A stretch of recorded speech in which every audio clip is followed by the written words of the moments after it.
अगर हमें genuine astrologist को पहचानना है तो वो हम कैसे पहचान सकते हैं, आप ये बता सकते हैं हमें? हाँ, आम आदमी तो जाता है जब उसके कोई प्रॉब्लम होती है जी।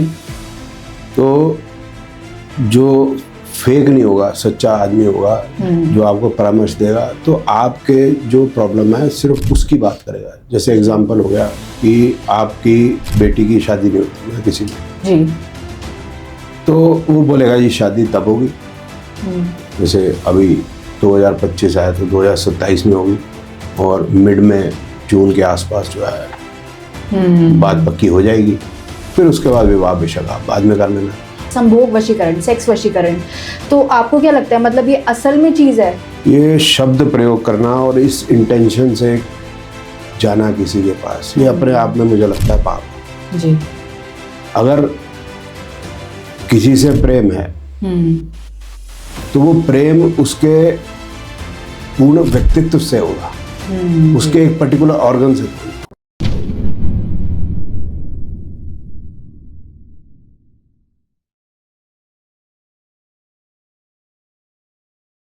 क्या आप भी लाइफ के किसी फेज में फंस गए हो? रिलेशनशिप इश्यूज हो या फैमिली प्रेशर, करियर कंफ्यूजन या हेल्थ स्ट्रगल्स, मेंटल ब्रेकडाउन्स हो या मनी स्ट्रेस, टीवीटी है आपके साथ एक ऐसी जगह जहां पर आपको गाइडेंस मिलेगी बिना किसी फिल्टर के। चाहे आपको चाहिए क्लैरिटी, हीलिंग या सही डायरेक्शन, तो हमसे जुड़िए, हमें डीएम कीजिए या फिर हमें व्हाट्सएप कीजिए 8448801064 पर। आप रेडी हो तो जुड़िए टीवीटी के साथ, जहां आपको मिलेगा हर सवाल का सच्चा जवाब। TVT, real talks, real health, real you. Welcome to another special episode of TVT. आज टीवीटी प्लेटफॉर्म पर हमारे साथ दोबारा हमारे जो स्पेशल गेस्ट है वो जुड़ रहे हैं, जो कि है मिस्टर उमंग तनेजा। वो एक रिनाउंड और एक प्रोफेशनल एस्ट्रोलॉजर हैं। तो आज का एपिसोड काफ़ी स्पेशल है, तो उसे अंत तक ज़रूर देखिएगा। आज हम बात करेंगे एस्ट्रोलॉजी से रिलेटेड जितने भी आप मिथ सुनते हैं, काफ़ी मनगढ़ंत बातें सुनते हैं, क्या वो सच्चाई है या नहीं है। तो ऐसे कई सारे प्रश्नों के जवाब आज हम जानेंगे अपने ऑनर ऑफ गेस्ट, जो कि हमारे गेस्ट है mister Umang Taneja. So let's welcome sir. Hello sir. तो उमंग जी, आप दूसरी बार आ रहे हैं हमारे प्लेटफॉर्म पर, और जो आपकी पिछली वीडियो थी वो काफ़ी हिट गई थी। मतलब जितने भी फेक एस्ट्रोलॉजर्स थे तो उनको लेकर तो आपने मतलब हुड़दंग मचा दी थी। तो उमंग सर, अगर हम बात करें, मतलब कि जैसे कि आपने बताया था कि फेक एस्ट्रोलॉजर्स जो होते हैं, इसके बारे में आपने काफ़ी अच्छे से बताया था, बट अगर हमें जेन्युइन एस्ट्रोलॉजर्स को पहचानना है तो वो हम कैसे पहचान सकते हैं, आप ये बता सकते हैं हमें? हाँ, आम आदमी तो जाता है जब उसके कोई प्रॉब्लम होती है जी। तो जो फेक नहीं होगा, सच्चा आदमी होगा जो आपको परामर्श देगा, तो आपके जो प्रॉब्लम है सिर्फ उसकी बात करेगा। जैसे एग्जांपल हो गया कि आपकी बेटी की शादी नहीं होती है किसी की, जी। तो वो बोलेगा ये शादी तब होगी, जैसे अभी 2025 आया तो 2027 में होगी और मिड में जून के आसपास जो है बात पक्की हो जाएगी। फिर उसके बाद विवाह बेशक आप बाद में कर लेना। अब इसमें उसने ये नहीं बोला कि शनि खराब है, मंगलिक है, साढ़ सती चल रही है। जहाँ पर ये टर्म्स बोलनी शुरू हो जाती हैं, हाँ जी, जो आम आदमी के लिए ग्रीक है, ऐसी चीज़ें जिससे आम आदमी डरता है, लेकिन उसको ये खुद नहीं पता है कि मैं क्यों डर रहा हूँ। साढ़ सती, राहु आपका ठीक नहीं बैठा, केतु नहीं ठीक बैठा, शनि नहीं ठीक बैठा, मंगलिक है, गंडमूल नक्षत्र है, काल सर्प दोष है, तो दिस इज ऑल नॉनसेंस। तो ये आपको क्लैरिटी हो जाएगी। हाँ, फिर आप पूछ सकते हो कि क्या पहले होने की कोई संभावना है या नहीं, but generally it doesn't happen कि भाई जब होनी है तभी होनी है जी। तो अगर थोड़ा बहुत उपाय ऐसा बता दे जिसके अंदर कोई आपका पैसा खर्चा ना हो, लेकिन जब आपको डरा के वो बता रहा है जी। कोई चीज़, तो वो जो है गड़बड़ा है। और ये आजकल तो प्रथा ही दूसरी चल रही है जो है कि फेक और ओरिजिनल तो बड़ा आसान है। जो फेक है उनकी रीलें चल रही है कि भाई आपका प्रेम संबंध नहीं बन रहा तो आप वो कोई प्यार वाली पोटली बना रही है, कोई 1.5 लाख रुपए की बेच रही है। अरे भाई देखो सही, उसके खुद के अपने 4 शादियां तो नहीं हो रखी, तो उसके कितने बॉयफ्रेंड रहे हैं पहले, तो उसका ही रिलेशनशिप जो है वो अनस्टेबल रहा है जी। तो वो आपको वहीं से पता चल जाएगा। और सच्चे आदमी generally won't find the reels, ये भी है। जी। उमंग जी, जैसे कि हम ये भी देखते हैं कि बहुत सारे जो एस्ट्रोलॉजर्स होते हैं, मतलब बड़ी बड़ी मालाएं पहन के बैठते हैं और लोगों को भी सजेस्ट कर रहे होते हैं कि आप ये जेमस्टोन्स यूज़ करो, अलग अलग रिचुअल्स भी बताते हैं उन्हें। तो आपको क्या लगता है कि ये सारी चीज़ें मतलब काम भी करती हैं? मतलब आप ये देखें कि रुद्राक्ष की मालाएं इतनी सारी पहन के पहले तो मूवमेंट बड़ी आपकी रिस्ट्रिक्ट हो जाती है। अब आप देखिए, मैंने भी कोई अंगूठी वगैरह नहीं पहन रखी, मैं कोई माला पहनता नहीं, मेरे को बड़ा अजीब सा लगता है। सुबह फिजिकल एक्टिविटी मतलब एक्सरसाइज करनी है तो फिर वो माला उतारो पहनो, तो मेरे को यहाँ पर अजीब सा लगता है, जैसे भैंस के आगे या भैंसे संगल डाल रखी है। मैं इनकन्वीनियंट फील करता हूँ। लोग डालते हैं, कई वैसे चेन्स भी डालते हैं हैवी, वो डालें जिनको, लेकिन ये सारा कुछ दिखाने के लिए है, जो आप बिल्कुल सही बता रहे हैं। रुद्राक्ष की मालाएं यहाँ भी डाल देंगे, यहाँ भी डाल देंगे, तो आपको समझ ही आ रहा है कि ये सब ड्रामेबाजी है। जब आदमी में ज्ञान है, हाँ जी, तो इन चीज़ों को दिखाने से तो नहीं है, वो तो मुंह से बोलेगा तो पता चल जाएगा उसको ज्ञान है या नहीं। बिल्कुल। एंड उमंग सर, जैसे कि आप जानते हैं, आपने हमारा टीवीटी प्लेटफॉर्म देखा है, तो इसे मतलब काफ़ी ऑडियंस देखती है, तो उनके काफ़ी सारे प्रश्न भी होते हैं कि मतलब ये चाहते हैं कि उनके रिलेशनशिप में काफ़ी दिक्कत आ रही है, मतलब उनका हस्बैंड छोड़ के चला गया है, ऐसे बहुत सारे इश्यूज आते हैं। अब वो लोग क्या करते हैं बिना किसी कंसल्टेशन के, क्योंकि हमारे मतलब पॉलिसी है कि अगर आपको किसी भी एस्ट्रोलॉजिस्ट के पास जाना है, किसी भी एस्ट्रोलॉजर के पास जाना है, तो आप हमसे कंसल्टेशन ले सकते हैं। बट वो बिना पूछे फिर बाद में उनकी ये दिक्कत आती है कि भाई उसने तो हमारे पैसे लूट लिए, हमारा कुछ काम नहीं हुआ है। तो आपको क्या लगता है कि ये मतलब ये चीज़ सही है?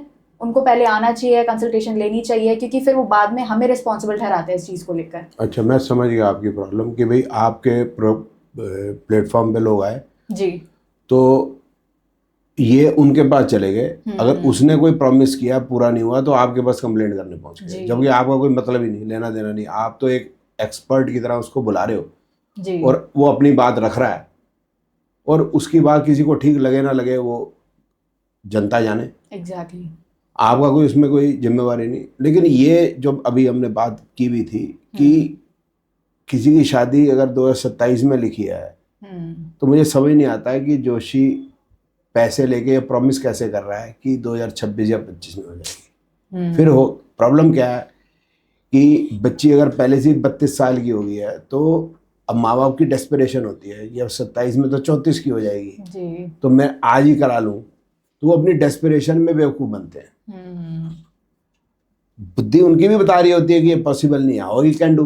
भाई जब हुई है वही जो राम रची रखा, या तुलसीदास जी ने कहा, और ये खुद अगर करवा रहा है तो पहले उसका तो देखो कि उसकी बेटी की शादी हुई नहीं हुई, उसकी ज़िंदगी में क्या क्या प्रॉब्लम है, या आपके किसी गर्लफ्रेंड ने फ़ोन ब्लॉक कर रखा है, तो पहले तो उसको तो देख लो वो कितनी प्रॉब्लम से गुजर रहा है। तो लोगों की अपनी डेस्परेशन की वजह से वो फंसते हैं इसमें। मुझे लगता है आपकी कोई गलती है या वो तो इन दोनों की अब आपस में समस्या है। इनकी यहाँ गलती है डेस्परेशन, उसकी गलती मैं नहीं कहता, उसका लालच है कि यही लोग तो फंसेंगे उसके पास। बिल्कुल सर।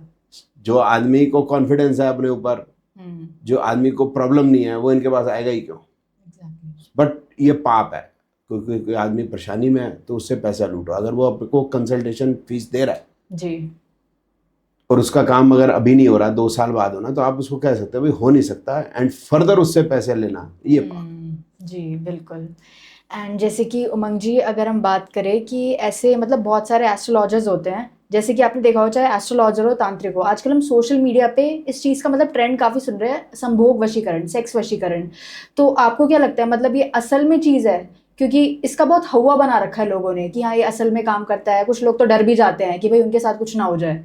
तो आपको क्या लगता है ये चीज़? ये मैंने संभोग वशीकरण सुना नहीं, लेकिन थोड़ा मेरे को डिटेल बताया तो मैं समझाऊंगा आपको। जी जी। एक्चुअली इसमें ऐसा होता है कि जैसे कि आपको नॉर्मल वशीकरण पता है कि अगर किसी भी व्यक्ति को अपनी तरफ अट्रैक्ट करना है, काबू में करना है, वश में करना है, तो उसमें हम वशीकरण करते हैं। संभोग वशीकरण में क्या है कि अगर किसी के साथ मतलब फिजिकली भी हमें मतलब इन्वॉल्व होना है, तो उस चीज़ को लेकर भी हम वशीकरण कर सकते हैं, उसको काबू में कर सकते हैं। हाँ बच्चे, बात समझने की है। देखो, आप मेरी बेटी या शायद उससे भी छोटी है जी, ये शब्द प्रयोग करना और इस इंटेंशन से जाना किसी के पास, ये अपने आप में मुझे लगता है पाप है। जी, अगर किसी से प्रेम है तो वो प्रेम उसके पूर्ण व्यक्तित्व से होगा, उसके एक पर्टिकुलर ऑर्गन से थोड़ा होगा। और it is part of life, जो नेचर ने दिया है, भगवान ने जो प्रजनन की जो प्रक्रिया है वो दी है। तो आप किसी से प्रेम करते हैं, उसके साथ विवाह करते हैं, उसके बाद ये ऑटोमेटिक हो जाता है, क्योंकि आप में प्रेम होता है और प्रेम से ये हो पाता है। यही वशीकरण है जी, कि जब कोई पति अपनी पत्नी का पूरा ख्याल रखता है, उसको पूरी मान सम्मान इज्जत देता है, तो वो भी उसको उसी प्रकार से प्रेम करती है और इज्जत देती है, तो होता है। तो ये जो कोई सोच रहा है और कोई कर रहा है और करवा रहा है, ये बिल्कुल पहले करवाने वाले की सोच गलत है, और जो कर रहा है वो इनको लूट रहा है और इतना बड़ा पाप कर रहा है। मुझे लगता नहीं कि ये अगले जन्म में इंसान भी बनेंगे, ये लगता है ये सुअर बनेंगे अगले जन्म में और गंद के अंदर पैदा होंगे। जी, तो जैसे कि उमंग सर अभी आप बात कर रहे हैं कि मतलब पिछले जन्म में अगले जन्म में जो भी होगा, तो आपको क्या लगता है जो भी हम कर्म करते हैं वो हमारे मतलब प्रेजेंट को भी अफेक्ट करते हैं? देखिए, आपकी बुद्धि फर्क है। जब आप यही बात कर रहे हो कि ये वाला वशीकरण, वो वाला वशीकरण, तो अब आप किन लोगों के साथ उठ बैठ रहे हो? आपका समाज क्या बन रहा है?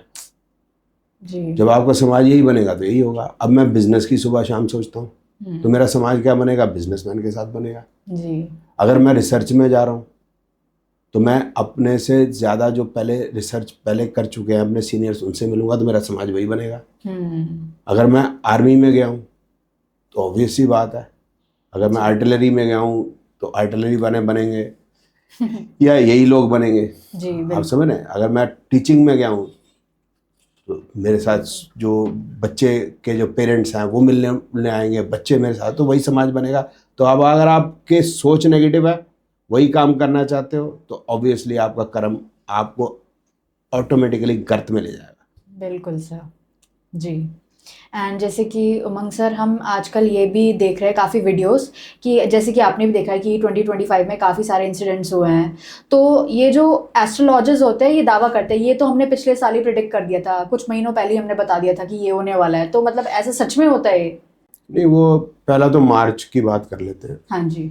मार्च के अंदर सबसे पहले 3 या 4 तारीख होगी, उसमें शुक्र रेट्रोग्रेड हुआ था। जी। फिर उसके बाद जो है होली थी, तो बोले कोई जले कटे दिन है, तो जैसे बेटा आपने बाल खोल रखे हैं, बाल खोल के रखेगा कोई तो उसको भूत चमड़ जाएगा, भूत पकड़ लेगा उसको, लड़की को। फिर उसके बाद वो सूर्य ग्रहण या चंद्र ग्रहण हुआ था 15 तारीख के आसपास, वो हाँ होली थी ना, तो ऑब्वियसली जी चंद्र ग्रहण है। फिर उसके बाद सूर्य ग्रहण है। फिर वो जो है बुध रेट्रोग्रेड हो गया। फिर क्या कि 5 ग्रह इकट्ठे हो गए, तो मतलब शुक्र रेट्रोग्रेड हो गया, तो मतलब जो है वो सब शुक्र की चीज़ें खराब हो जाएंगी। तो मैं कहा कोई ऐसा तो नहीं हुआ कि लड़कियां उल्टी चलनी शुरू हो गई, साड़ियों के ऊपर पेटीकोट डालने शुरू हो गए, कारें उल्टी चलनी शुरू हो गई, थाईलैंड से भाई वापस आ गए, सब कुछ सही चल रहा है जी। बुध रेट्रोग्रेड हो गया, तो ये तो नहीं हुआ कि आप ईमेल सेंड कर रहे हो तो वो रिसीव हो रही है, और रिसीव करना जा रहे हो तो सेंड हो रही है। रेट्रोग्रेड तो उल्टा होना चाहिए ना जी, बिल्कुल। फिर उसके बाद आप बोले 5-6 ग्रह इकट्ठे हुए। आप 4 फरवरी या 5 फरवरी 4 या 5 फरवरी 1962 का आप चार्ट लगा के देख लो। हाँ जी। 8 ग्रह इकट्ठे थे, कुछ नहीं हुआ। कोई 4-5 फरवरी 1962 का कोई हिस्टोरिकल इवेंट नहीं है जी। अब हुआ क्या कि म्यांमार के अंदर भूकंप आया, तो मैं बैंकॉक फोन किया अपने स्टूडेंट को, मैं कहा की होया है? बोलता की होया है। मैं कहा की होया है? बोलता की होया है। और मैं कहा यार वो ਤੁਹਾਡੇ ਤੇ अर्थक्वेक नहीं आया? बोलते नहीं आया। बोलते भाई छोटी मोटी एक बिल्डिंग गिर गई सी। तो बैंकॉक में तो कोई खास कुछ नहीं हुआ म्यांमार में। म्यांमार भारत से कोई ज़्यादा लोग जाते नहीं, तो उनको पता नहीं है। और ये जिन्होंने प्रेडिक्शनें दी थी वो अपनी छातियां पीटने लग गए कि हमारी प्रेडिक्शन की वजह से ये हुआ जो भूकंप। अरे भैया, तो आप बताते एपिसेंटर कहाँ होगा, कि कहाँ आएगा? आपने किसी ने बताया? आपने बताया कि किस रिक्टर स्केल का आएगा? क्या लोगों की जान बचा लेते आप? वो तो बाई चांस आ गया, और उससे एक 2 दिन पहले आया था। It was not on the same day जी। तो फिर ये क्या प्रेडिक्शन हुई? मैं भी रोज बोल दूँ कि भाई इस जैसे सितंबर है चल रहा है, तो ये सितंबर अच्छा नहीं जाएगा, एक्सीडेंट हो सकता है। अरे कहीं ना कहीं तो एक्सीडेंट हो गई। बिल्कुल। अभी नेपाल की सरकार चली जी, अब वो बोले चंद्र ग्रहण की वजह से चली गई। अब वो बोले देखो जी, मैंने वीडियो बनाई थी, तो मैं कहा ये सब डरा रहे हैं, कुछ नहीं होना चंद्र ग्रहण में, बेमतलब डराने वाली बात है। तो फिर चंद्र ग्रहण वाले दिन नेपाल की गवर्नमेंट गिर गई जी, तो वो राखी दीदी कहने लगी देखो भाई हमारी प्रेडिक्शन ठीक हो गई। अरे फिर हर चंद्र ग्रहण में जो है सरकार गिरनी चाहिए उसकी, तो फिर वो बोलेगी जी नहीं वो तो उसकी चंद्र राशि है। तो भैया नेपाल की पिछले 25 साल से कितनी सरकारें बदली हैं? 20 एक बदली होंगी। सही कह रहा हूँ, गलत कह रहा हूँ? बिल्कुल। तो चंद्र ग्रहण की वजह से बदली हैं, चंद्र ग्रहण वाले दिन ही सभी बदली हैं, ऐसा भी कुछ नहीं। उससे पहले क्यों नहीं बदली इतनी तेजी से? जी। और फिर डरा तो आप इंडिया के लिए रहे थे, हुआ नेपाल में जाके। करेक्ट। और फ्रांस के अंदर भी कलेश चल रहा है जी। तो आपने नहीं बताया फ्रेंच के अंदर। बता, डरा तो आप हिंदुस्तान को रहे, हो रहा फ्रांस और नेपाल के अंदर है। तो कुछ भी कहीं हो रहा है, अच्छा ये साल अच्छा नहीं जाएगा। अब ये बता रहे हैं दिवाली अच्छी नहीं जाएगी, दिवाली भारी है। अब बता रहे हैं करवा चौथ भारी है। अरे एक ही तो दिन ना हमारे यहाँ उल्लुओं के पूजन होता है। बीवी एक बार तो उल्लू का पूजन करती है पूरे साल में। अब ये भी अच्छा नहीं लग रहा, मेरे समझ से बाहर है। अब दिवाली अच्छी नहीं लोगों के पैसे नहीं होंगे। अरे भाई कैसे नहीं पैसे होंगे? दिवाली वाले दिन ही तो हम खर्चे करते। करेक्ट। बेकार की बात है। आग लग सकती है क्योंकि पटाखे बजते हैं, वो तो हर दिवाली में पटाखे बजते हैं, हर दिवाली में आग लगने की संभावना है। जी। तो ये ऐसे डराने के लिए, डराने से क्या होता है कि अगर उसके आसपास का कोई हो जाए, जैसे इन्होंने कहा हाँ जी मैंने बताया था, कोई जाके पीछे कंफर्म नहीं करता कि इसने बताया नहीं। वो बोला यार ये इतना कॉन्फिडेंस से बोल रहा तो जरूरी है उसने कहा होगा। बट वो जो पहले बोल रहा होता है वो भी झूठ बोल रहा होता है, और बाद में जिस चीज को क्लेम कर रहा होता है वो भी झूठ कर रहा होता है। This is what is happening जी। और इन लोगों को ज्योतिष की कोई नॉलेज नहीं है। अगर अर्थक्वेक की आपने प्रेडिक्शन करनी है, हाँ सरकार की प्रेडिक्शन करनी है जी, तो बताइए ना कौन सी सरकार गिरेगी। अर्थक्वेक की प्रेडिक्शन करनी है तो बताइए ना कि भाई दिल्ली में आएगा, गुड़गांव में आएगा, सिरसा में आएगा, भगवान न करे आए, लेकिन एग्जैक्ट प्लेस बताओ ना जी। और बताओ हैवी आएगा। और इंडिया के अंदर 2 रिक्टर स्केल का तो ट्रेमर डेली होता है, डेली। आप पता तो करो जाके जी। तो फिर क्या करोगे? और हैवी जो आएगा, जो जान माल की खतरा है और आप उसको बचा सकते हो तो बहुत बढ़िया है। जो ये कर नहीं सकते, मैं खुद नहीं कर सकता। I know mundane astrology better than anybody else and I don't do prediction because I cannot tell the exact epicentre. तो फायदा ही नहीं। अब हम बोलेंगे इंडिया के नॉर्थ में होगा तो भाई कश्मीर में होगा, उत्तराखंड में होगा, हिमाचल में होगा, कहाँ नहीं बता सकते। ऐसे लोगों को ड्राई रखो, फिर वही शेर आया शेर वाला आया वाला हो जाएगा। लोग रोज लोग भागते रहेंगे, काम होगा नहीं, और जिस दिन आएगा उस दिन वो मानेंगे नहीं। जी बिल्कुल। एंड उमंग सर, मैंने ये भी सुना था मतलब किसी एस्ट्रोलॉजर से कि 2026 में, 2026 से लेकर 28 तक, तो उन्होंने ये चीज़ बोली थी कि मतलब अभी जितने भी जैसे 2025 में इंसिडेंट्स हो रहे हैं, तो ये जो अगला साल आएगा हमारा वो काफ़ी अच्छा रहेगा। मतलब इसमें इतनी सारी चीज़ें नहीं होंगी। अगर हम एक इंडिविजुअल की बात करें तो मतलब उसके हिसाब से भी जो ग्रहण वगैरह, पता नहीं उन्होंने क्या क्या चीज़ें बोली थी। तो आपको क्या लगता है कि 2026 में क्या रहेगा? कोई कह रहा है अच्छा आएगा, कोई कह रहा है बुरा आएगा। मैं कुछ समझ नहीं आ रहा किस तरह की कैलकुलेशन होती है। अभी बातें करते करते एक चीज याद आ गई जी, कि भी बता रहे थे कि 9 सितंबर 2025 जी मंगलवार, तो ये 9 हो गया तारीख, 9 महीना हो गया, 2025 मिलाए तो 9 हो गया, मंगलवार 9 हो गया, और साले मिला ले फिर 9 हो गया। जो ये साल है वो मंगल का साल हो गया। तो बस अब 9 सितंबर को तो बड़ा बखेड़ा हो गया। हुआ क्या? नहीं। अब 2026 आप बता रहे हैं अच्छा जाएगा। अच्छे का मतलब समझा दीजिए। आप मेरे को बताइए कि अगर शेयर मार्केट गिरती है तो अच्छा है या बुरा है? बुरा है। बुरा है। कोई तो शेयर बेच के निकला, जो टॉप पे बेच के निकला है। पहले तो समझ लो ना, कोई शेयर है 1000 से, समझ लो पूरे दिन के अंदर 500 का हो गया। हाँ जी। किसी ने 1000 पे बेचा होगा, किसी ने 900 पे बेचा होगा। 900 वाले ने बाद में शाम को 500 पे अगर खरीद लिया है तो कौन सा बुरा हो गया ये? आपको लग रहा है शेयर मार्केट गिरने से बुरा हुआ? नहीं, वो पैसा तो मार्केट के बाहर चला गया और फिर मार्केट के अंदर बाद में आएगा ही आएगा। ऐसे ही चलता रहेगा। वो घर में तो रखेगा नहीं जी, या कुछ और खरीदेगा। तो आप कह रहे हैं बुरा है अच्छा है, बुरा अच्छे का मतलब कुछ नहीं है। अब सिगरेट पीना अच्छा है या बुरा है कोई नहीं जानता, क्योंकि सिगरेट पीने से बीमारी होती है। बीमारी होती है तो फिर डॉक्टर चाहिए। डॉक्टर का फिर काम किस लिए चल रहा है? सिगरेट पीने के लिए ना। फिर एम्बुलेंस चाहिए तो ऑटोमोबाइल का काम चल रहा, तो हॉस्पिटल चाहिए, हॉस्पिटलों का काम चल रहा। तो अच्छा क्या है बुरा क्या है, प्लीज स्पेसिफाई। जो पी रहा है उसके लिए बुरा है जी, लेकिन उससे इकोनॉमी चल रही है।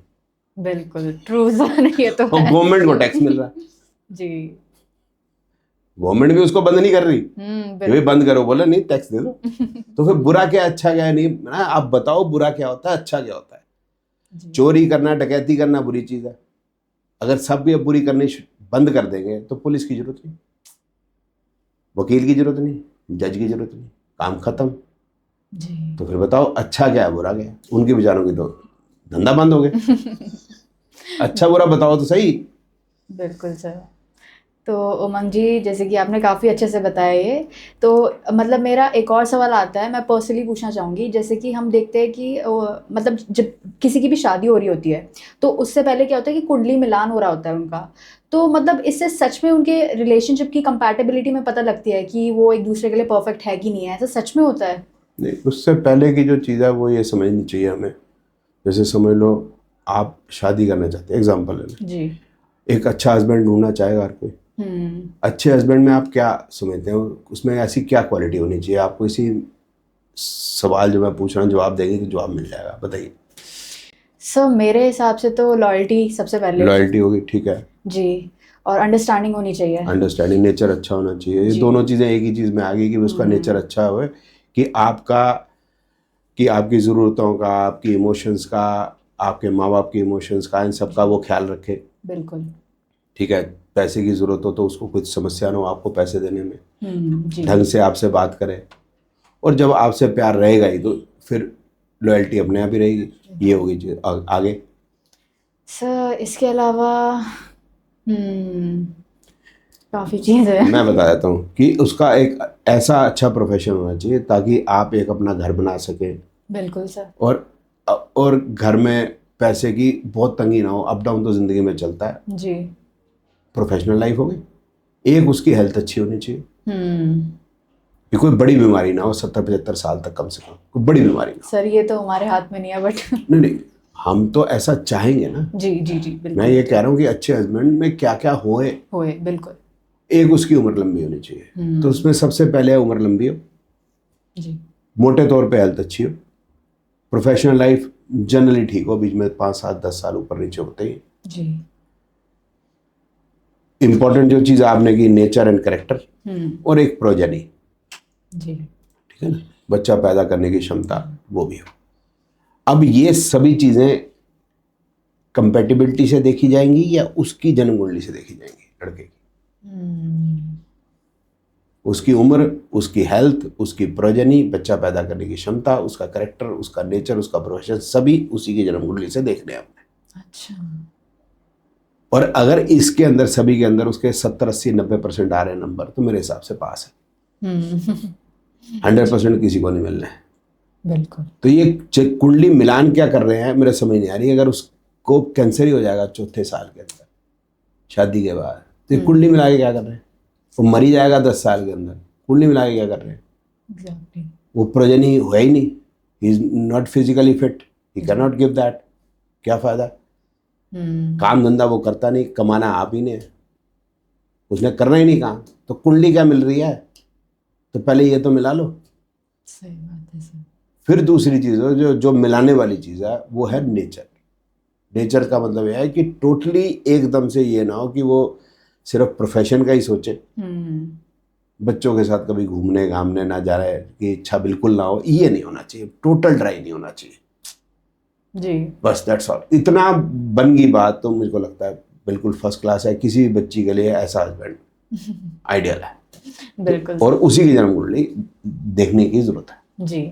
तो उमंग जी, जैसे कि हम देखते हैं कि करियर के बारे में हम काफ़ी सुनते हैं, लोगों को मतलब कन्फ्यूजन होती है कि उनको किस पाथ में जाना है, तो एस्ट्रोलॉजी इस चीज़ में हमारी कैसे मदद कर सकता है, आप ये बता सकते हैं? हाँ, आदमी का हर एक का अलग अलग नेचर है, तो उसको अलग अलग टाइप की चीज़ पसंद है। किसी को कला बहुत पसंद है जी, किसी को मैथमेटिक्स, किसी को स्पोर्ट्स, है ना। तो कला के अंदर म्यूजिक हो गया, तबला बजाना हो गया, कोई गिटार बजा रहा है ना जी। तो सब जो है अलग अलग सोच के आदमी हैं, उनको वहीं खुशी मिलेगी। तो जहाँ आपको खुशी मिल रही है वही अगर आपका प्रोफेशन हो गया, जो आपका पैशन है वही आपका प्रोफेशन हो गया, तो इससे बढ़िया कोई चीज़। तो ज्योतिष along with numerology and if required palmistry, जी, इससे हम पता कर सकते हैं कि आदमी का जनरल नेचर क्या है, क्या चीज़ वो पसंद करेगा। जैसे मेरे को बहुत बोलने की आदत है, जी तो मैं टीचिंग में हूँ, जी। तो टीचिंग मेरे लिए ठीक करियर है। इस तरह से कोई बनिया समाज के हमारे लोग हैं, उनको अगर आप अग्रवाल्स को कहोगे जी आप जो है एक्टिंग करो या आर्मी में जाओ, तो उनको वो चीज़ उतनी पसंद नहीं है। ये नहीं कि वो लड़ नहीं सकते, तो उनके लिए वो है। तो फिर हम उनके उससे देख सकते हैं, चार्ट से, न्यूमोलॉजी से, हाथ से, कि भाई विच टाइप ऑफ प्रोफेशन, और उसके अंदर हाँ थोड़ा ये भी डायरेक्शन दे सकते हैं कि वो ट्रेडिंग करें, मैन्युफैक्चरिंग में चले जाएं, तो इतना भी डीप में जाने की कोशिश कर सकते हैं, या बिल्डिंग का काम या रियल एस्टेट का काम करें। जी जी। तो वो सब थोड़ा और डीपर में जाके काफ़ी हद तक कोशिश कर सकते हैं देखने के लिए कहाँ जाएं, क्या करें, क्या ना करें। अच्छा, और जैसे कि उमंग सर, मतलब ये मैंने ना बहुत एस्ट्रोलॉजर्स को बोलते हुए सुना है कि वो ऐसा बोलते हैं कि I didn't choose astrology, astrology chose मी। तो आपको क्या लगता है, मतलब ये सही बात है? एस्ट्रोलॉजी चोज मी नहीं होता। पहले तो क्या होता था कि जो ब्राह्मण होते थे हमारे, वही इसी लाइन में थे। अच्छा। फादर जो है, आप जानते होंगे, जैसे फादर है वो जुलाहा है, तो उसका बच्चा भी जुलाहा हो गया। फादर जो है राजा है, तो बेटा भी राजा ही बन गया जी। सेनापति है तो वो सेनापति बन गया।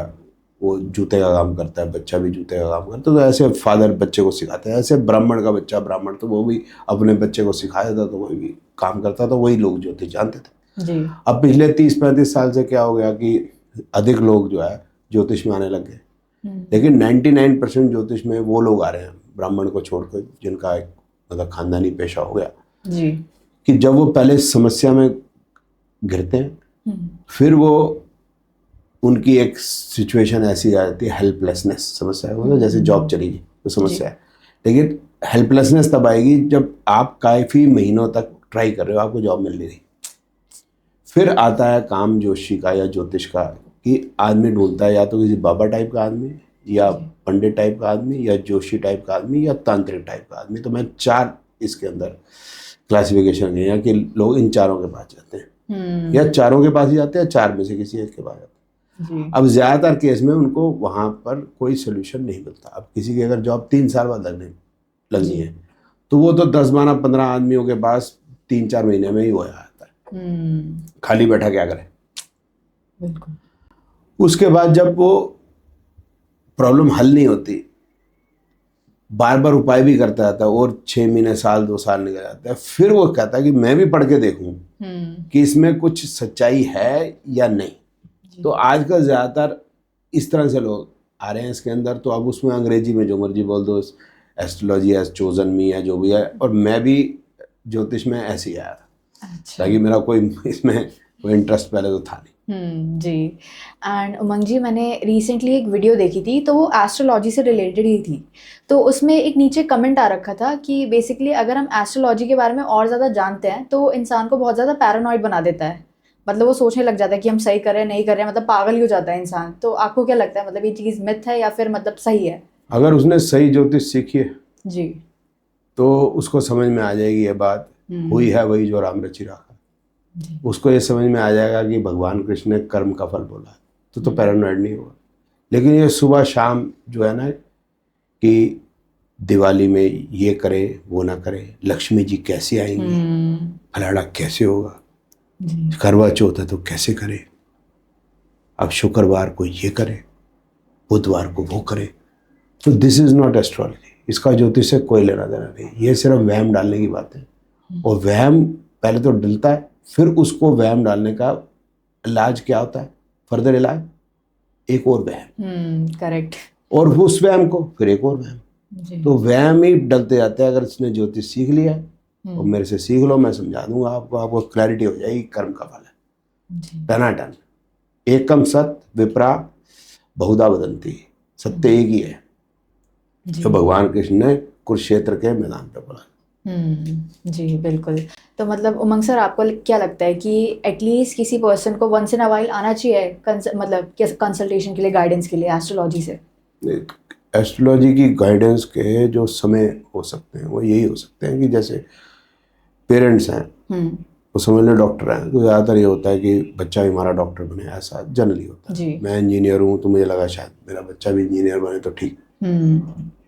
लेकिन बच्चे का सेम इंटरेस्ट नहीं हो सकता, जरूरी नहीं होता। तो हम जद्दोजहद कर रहे हैं कि बच्चा ये पढ़े और वो पढ़ना चाहता नहीं।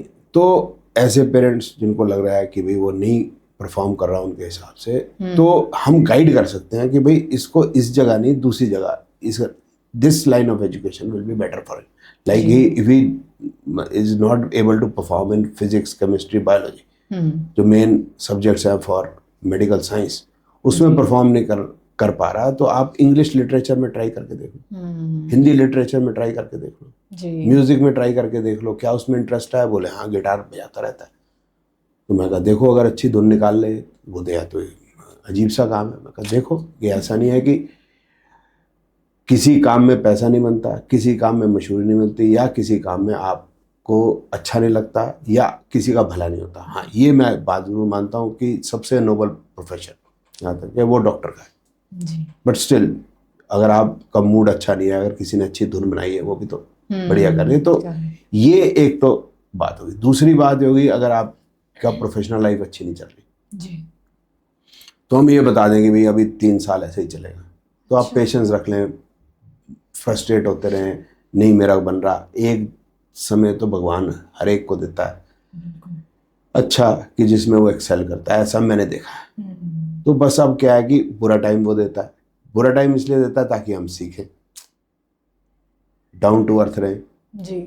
सीखेगा आदमी तभी जब लक्ष्मी डाउनवर्ड जा रही होंगी, और जब लक्ष्मी जी ऊपर जा रही होती है तो सरस्वती नीचे जा रही होती है, तब सीखने का मौका नहीं मिलता। तो हम सोच रहे हैं कि ये बुरा समय है, पैसा नहीं आ रहा, नहीं ये सिखा रहा है आपको, ये सीखेंगे तब आगे बढ़ेंगे। तो हम वो पीरियड बता देंगे तो कि आपको फिर फालतू की डेस्परेशन ना हो। और अगर आप कोई बिजनेस इस समय पे शुरू करना चाह रहे हैं, अपना पैसा लगा के पैसा खो दें, ये बेनिफिट मिल जाएगा। इस तरह से हेल्थ में भी बता सकते हैं भी ये बीमारी तब आ सकती है जी, तो इससे पहले प्रिवेंटिव मेजर ले लें। तो अगर बहुत बड़ी होनी है तो कम हो सकती, ठीक है। ऐसे लिटिगेशन का है जी, तो अपने कर्म अच्छे रखो, मेरी बात तो उसमें यही है। तो एजुकेशन में बता सकते हैं, प्रोफेशन है, हेल्थ है, एक हो गया पर्सनल लाइफ। मेनली जो हमारे ये 3 ही चीज़ें हैं ज़िंदगी में जिसके ऊपर आधारित है हमारी ज़िंदगी। तो पर्सनल लाइफ में वैसे तो सिंपल है कि भाई ढंग से बात करो जी, करेक्ट, बिहेवियर अच्छा रखो। लेकिन कहीं अगर आपके में कमी है तो कई बार हमारे में कमी होती है, हम अपनी कमी को समझ नहीं पाते और अपनी भाई बहनों, माँ बाप, बीवी या हस्बैंड, बच्चों की सुनते नहीं।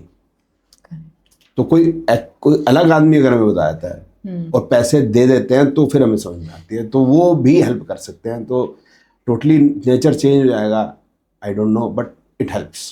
तो यही रीजंस हैं जिस वजह से जाना चाहिए, मोटे मोटे जो अभी मुझे याद आए जी उमंग सर।